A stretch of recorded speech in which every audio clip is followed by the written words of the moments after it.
Hello, on se retrouve aujourd'hui pour une vidéo qui va pas parler forcément d'investissement, mais d'un élément qui est central de manière à avoir un plan d'investissement qui va pouvoir être tenu. Il s'agit de la notion d'épargne de sécurité. Concrètement, l'idée c'est qu'effectivement, si vous avez pour projet de gagner en patrimoine et de construire une certaine richesse, eh bien vous allez avoir nécessairement besoin d'épargner, c'est-à-dire concrètement de gagner plus d'argent que ce que vous ne dépensez.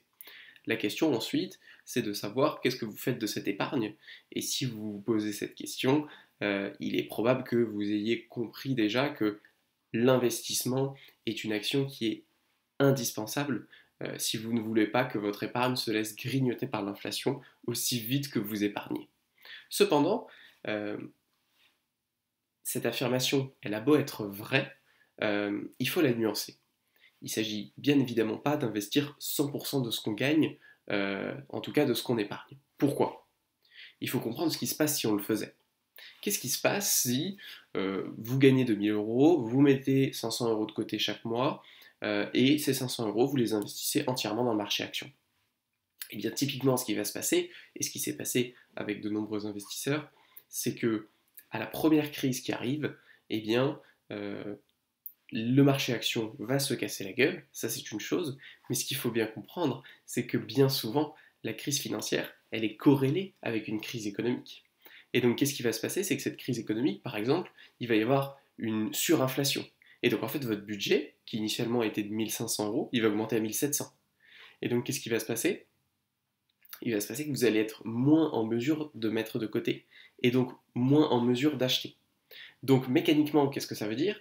Ça veut dire que au moment où les actions sont le moins chères, donc au moment où il est le plus intéressant d'en acheter, eh bien vous allez avoir moins d'argent pour en acheter. Ça c'est le premier scénario. C'est pas dramatique, mais c'est pas optimal. Mais il y a un scénario qui est bien plus grave et qui arrive aussi. C'est que bien souvent, la crise financière est liée à une crise économique, et qui dit crise économique dit potentiellement hausse du chômage. Et qu'est-ce qui se passe si pendant précisément cette crise économique, vous perdez votre emploi? Et que, eh bien finalement, vous avez besoin de ces 1500 euros pour vivre, mais que vous ne gagnez plus. Eh bien vous allez devoir vendre vos actifs financiers. Et devinez quoi? Vous allez les vendre bien évidemment au pire moment, puisque c'est très exactement à cet instant que les actions seront au plus bas. C'est exactement pour éviter ces situations que sert l'épargne de sécurité.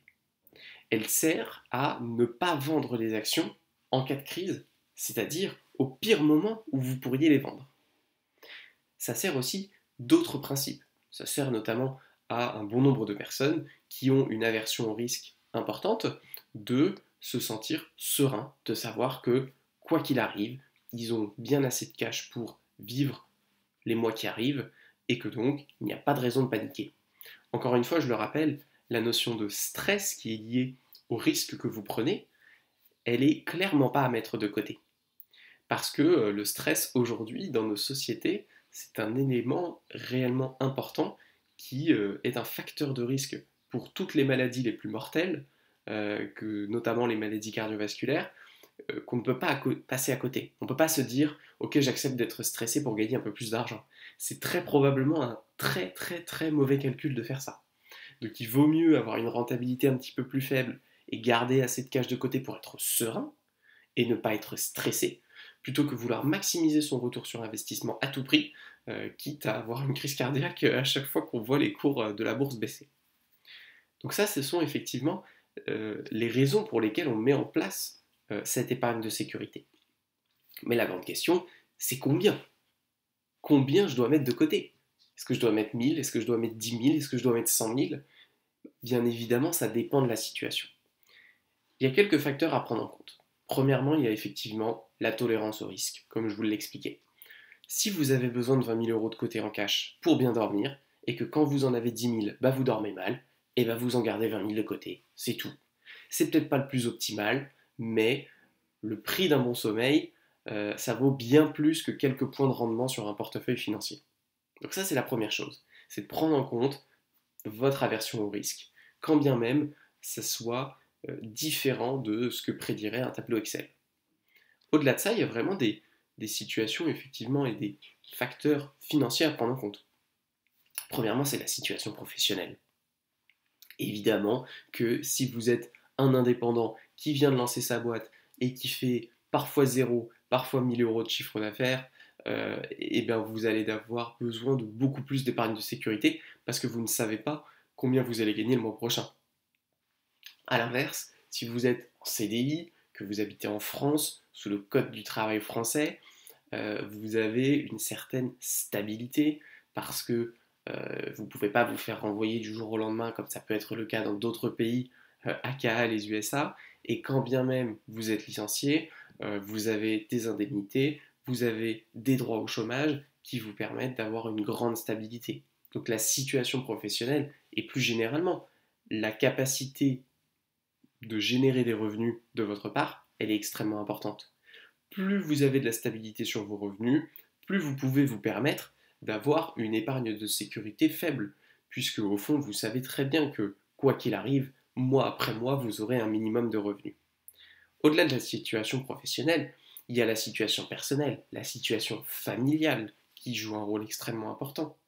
Là encore, ça change totalement si vous avez 20 ans et que vous vivez seul, que si vous devez assumer la responsabilité d'une famille. Euh, Concrètement, évidemment, plus vous avez de gens à votre charge, que ce soit effectivement des personnes de votre famille ou que ce soit des personnes pour qui vous êtes engagé et que dont vous êtes responsable, plus vous allez avoir besoin d'avoir une somme de côté disponible et donc vraiment accessible rapidement et sans perte. Euh, et plus effectivement, ce sera utile d'avoir cette somme importante. Donc ça, c'est la situation familiale qu'il faut bien évidemment garder en tête et qui va de pair avec votre situation personnelle. Effectivement, si vous savez aussi que vous êtes sujet peut-être à des maladies, peut-être à une certaine faiblesse d'une manière ou d'une autre, que peut-être vous n'allez pas être en mesure de continuer de travailler pour une raison ou pour une autre, ça encore, c'est quelque chose à prendre en compte qui est vraiment indispensable. Et donc finalement, vous allez mixer tout ça et atteindre un terme. Je vais vous donner une fourchette. Aujourd'hui, ce que les professionnels conseillent, ça va dans le minimum, aux alentours de 3 mois de dépenses à, pour les plus, j'ai envie de dire, conservateurs, 2 ans de dépenses en cash. Si vous avez plus que 2 ans de votre dépense en cash, on peut estimer quand même que c'est probablement un peu trop et que vous allez vraiment perdre en rentabilité et qu'il est quand même peu probable que vous ayez besoin d'autant de cash disponible rapidement. A l'inverse, si vous avez moins de 3 mois en cash disponible, et quand on parle de cash, on peut parler effectivement de livrets, hein, puisqu'ils sont tout à fait liquides, même s'ils ont un rendement un petit peu plus important. C'est vrai qu'au-dessous de 3 mois, vous avez intérêt en tout cas à avoir ce qu'on appelle une haute flexibilité budgétaire. C'est-à-dire que vous devez pouvoir vous dire, ok, mon budget c'est peut-être 1000 euros, mais je sais que si tout va mal, je peux me démerder pour ne payer que 500 euros.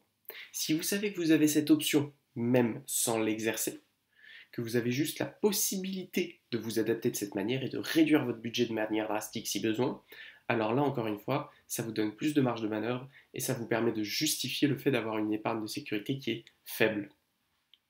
Donc mine de rien, c'est un facteur qui est extrêmement important.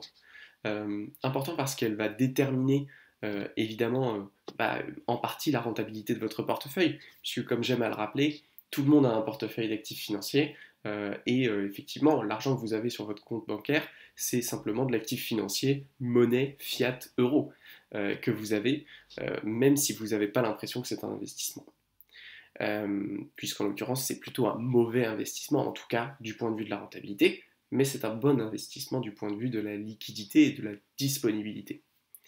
Donc il faut avoir conscience de ces différents facteurs, et je le rappelle parce que pour moi c'est le plus important, c'est vraiment un levier important pour générer de la sérénité quant au rapport à l'argent.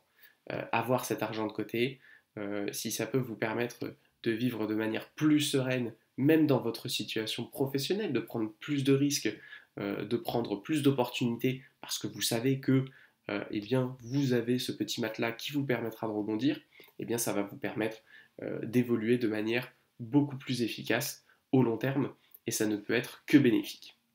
N'hésitez pas à me dire si vous avez liké la vidéo, à vous abonner si vous voulez voir les prochaines, et puis je vous dis ciao!